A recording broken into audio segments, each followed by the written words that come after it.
Hai semua, saya akan memberikan informasi lowongan kerja buat teman-teman yang sedang berjuang. Tetap selalu berdoa, semangat berusaha dan jangan putus asa. Semoga informasi yang saya berikan dapat bermanfaat bagi kita semua.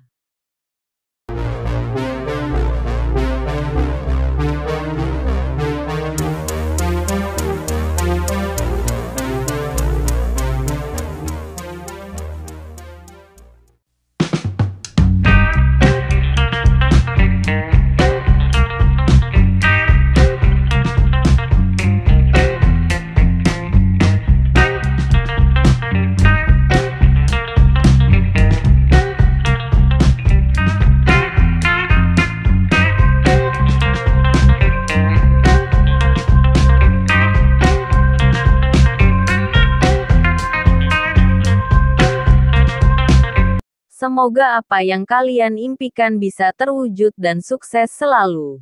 Terima kasih. Salam sukses.